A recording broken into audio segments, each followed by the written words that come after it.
Number 19, taken from the GCSE 9 to 1 past paper, November 2018 to H. We have to solve this inequality showing all our work. So in order for us to solve this inequality, we need to start from the inside. In order to solve for it, we need m in the middle and the numbers from both sides. So first we need to get rid of the 4 in the denominator, so we multiply all of the inequality by 4, and since 4 is positive, therefore we don't change the order. Now after we finish with the 4, we will need to get rid of the 7, plus 7. So in order to get rid of plus 7, we need to subtract 7 from all the inequality, and when you subtract 7, you don't need to change the order because it's subtraction. Now we need to pay attention to m squared. M squared, it's in order to have m, you need to take the square root. Now since these two numbers are positive, then you can take the square root of all the inequality. Now if these were, one of them was negative or both were negative, you can take the square root of this m.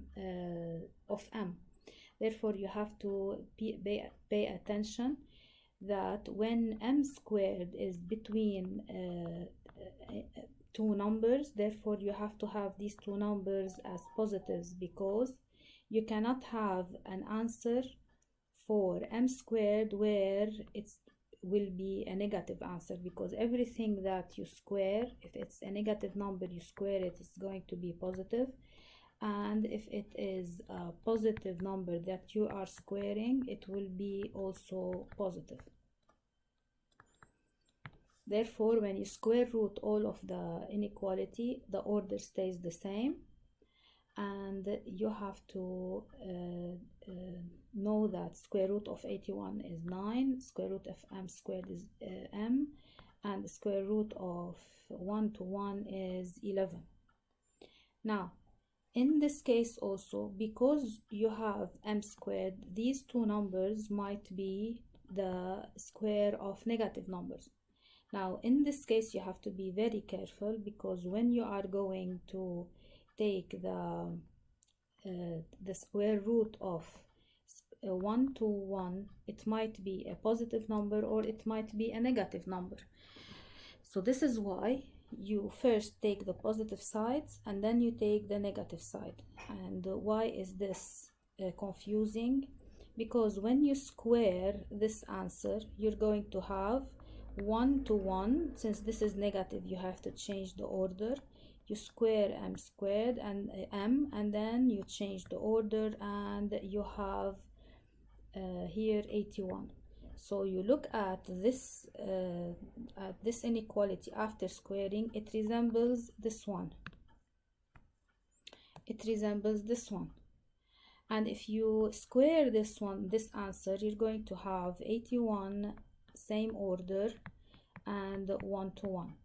So in this case, when you have m squared and you have an inequality, you have to pay attention that you take the positive numbers and the negative cases in both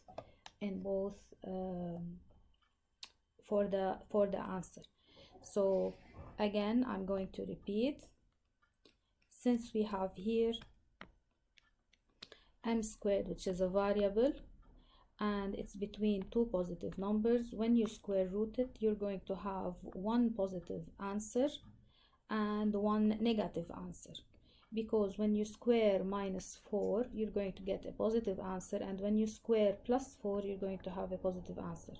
So for the first answer, it might be a positive, so when you square root, you're going to have 9, square root of 81, square root of 121 as 9, 11, and also you're going to take when you take the negative side, which is minus 11, m here is going to be negative, and minus 9.